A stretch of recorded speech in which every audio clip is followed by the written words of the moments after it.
What's up, you guys? Welcome to another episode of Mornin Oats. I have a special one for you guys because we're doing a little bit different. So today I made some overnight oats.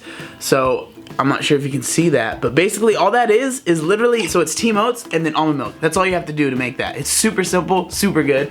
And then we also have iced coffee in the Mornin Oats mug. Figured I'd do like iced drinks, iced food. Okay, I'm gonna shut up now talking about that stuff. So today I wanted to talk about a cool story. Well, not a cool story. I just wanted to talk about a story that I had for you guys that I thought would be interesting, and one that I told this story last night, and that's why it's been on my mind. I saw someone. So the story is that I want to talk about is when I got fired. The only time I've ever gotten fired from a job, and it was one of the, honestly, it was pretty terrible experience for me. Something that was not like, up until recently, it was hard for me to cope with it, even to this day. But luckily, I'm fine with it now. But so let's I just want to tell the story. Let me start like before everything happened. So before I worked at the shooting range is where I got fired from, right? So but before I worked there, I was selling cars at Toyota San Diego, and if you have ever been in car sales, or if you are in car sales now, you understand that it's not for the lighthearted. It's not for, like, it's a very dog eat dog. It's a very dog eat dog type of business, and something that, I mean, I feel like you guys probably understand that that's not me. That's not something that I'm super into. So I did not do very well. I did not fare very well there. So when I left that job, what had happened was I had another job lined up. So I would never leave a job without having something else, right, lined up. And so I had a job lined up. So I left that job, and then the next day, right after I left that job, I found out that the job that I had lined up ended up getting canceled, and I no longer was going to be working there. So I was like jobless, right? So I went crazy on Craigslist, and I was looking up just like where I could work, right? I was looking up applications. I filed applications to all these places, right? And I ended up filing an application at this shooting range. I'm not gonna leave the name of it, but at the shooting range. And I remember I left the application. The money that you would make per hour was pretty good, and I was like, oh, that sounds great, you know what I mean? So I got the call back.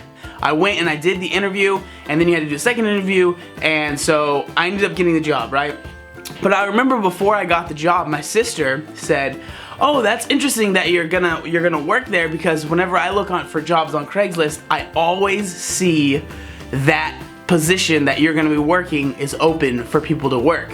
And so looking back on it, that should have been a red flag in my head, but it wasn't. So I ended up starting, and I was really super excited. So I ended up starting the job. Everything's going fine. I feel like I'm working really hard. I'm someone that if I'm working, I'm gonna work, right? I'll do whatever anyone asks me to do. I'll do it. I have no problems with doing whatever someone asks me to do. So Dennis was the main manager that worked at this place, and he was the one that, he was an interesting fellow. He was very, very like alpha male, and he liked people to listen to him, and he liked people to do exactly as he said, or they would be in trouble, pretty much, right? Or that he liked people, pretty much he liked people to be afraid of him, right?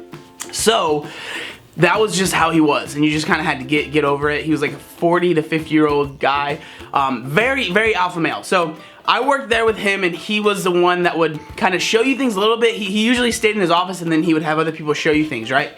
So I'm working there for a while, and something that's really important when you work at a shooting range is proprietary information. So keeping information basically to yourself, not sharing information with other people, not giving information out, right? And that's something that's drilled, like when you first start there, drilled into your head. So it's like one of the first things you learn is learning what proprietary information is and how that works and what you're supposed to do, right? So I remember this was about 2 months into working there. It was nighttime. I was closing out my drawer because I was a cashier there.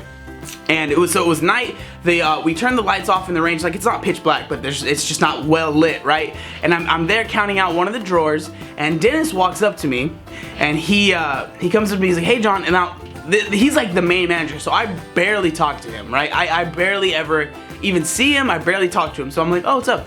So he comes up to me, he's like, hey John, I wanted to ask you a question. I was like, oh, what's up, man? And he said, so do you know what proprietary information is? And like I said before, it's like he knew it was a dumb question, right? Because it's drilled into your head. It's like working at McDonald's and then someone asking you like, do you know what a McDouble is? It's like that ingrained into your mind, right? So he asked me, I'm like, yeah, of course I know what proprietary information is.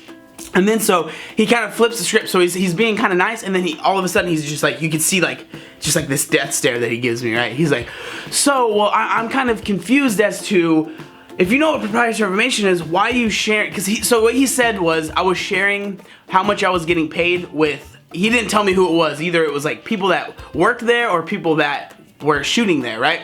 And mind you that in my head, like I was really happy with the amount of money I was making. Like it was about $2 more, because here in California, minimum wage is $9 an hour. And I was making more than that, right? I was making $11 an hour. And I guess it's not proprietary information there because I don't work there anymore. But so I was making $11 an hour, and I was happy with that. I was very excited. That was the most money I've ever made, right? So in my head I was thinking like, well, I mean, even if I did say anything, I'm happy with this amount of money that I'm making. Like this is awesome. I'm really stoked about this. And so, but what I said to him was like, well, I don't remember saying anything to anyone, so he comes up to me, he's like, I don't know why you're sharing how much you're making with people. Like that's none of their business, right? He's cussing. He's like, no, it's none of their effing business. And then I kind of like I said, he likes people to be really afraid of him, right? So I was just like, well, I mean, I don't know what you're talking about. I looked him in the eye. I was like, I don't know what you're talking about. I was being nice, right? But I was like, I didn't share any information with anyone. I'm sorry if I did, but I honestly don't think that I did that. And he was like, well, I have it on good authority that you have been. And then he says this. He says, it looks me dead in the eyes, right? And he says, you're lucky I don't rip your effing head off. He doesn't use effing, but he said that to my face. And I remember saying like, I don't know what you're talking about. I don't remember sharing that information, and if I did, I apologize, but I don't remember that. And like, I didn't like back down, right? I wasn't like afraid of him. And I think like from that day, so like that night, and it was weird, right? So he did that, like that, he got in my face like that. And then he walks off, and I'm like, well, that was weird. And then like my trainer, cause like this is like right when I finished training, she comes up, and cause she was doing something else, she comes up, and then he comes up, and they're both there. And then he asks her, so how's John been doing? As far as like making sure he's not messing up the money and stuff like that. She's like, oh, he's doing great. He hasn't made one mistake. And then he looks at me. He's like, great job, John, man. Super, super awesome job. And I was just like, what the? And so I was just like, yeah. It's just like, don't talk to me, man. Like, I don't want to talk to you. So after that day, that night, I remember everything kind of shifted when I was working there. I remember that, like, the next day, the second in command, basically, she comes up to me and she says, hey, Dennis talked to me, and he said that you are being lazy, pretty much, is what she said. She said that he said that he's noticing that you're not really trying very hard when you're working. She was like, when you're not busy with customers, make sure you're wiping stuff down.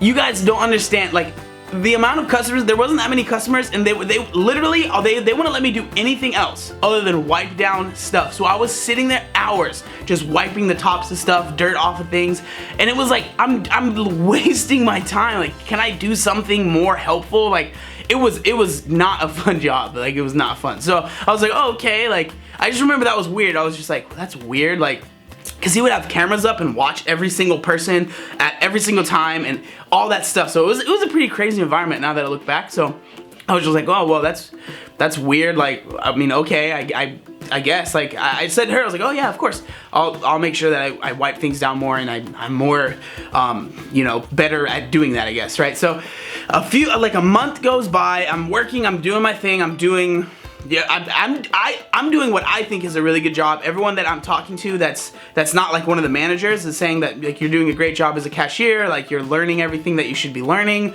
you know, good job. And I was like, okay, cool.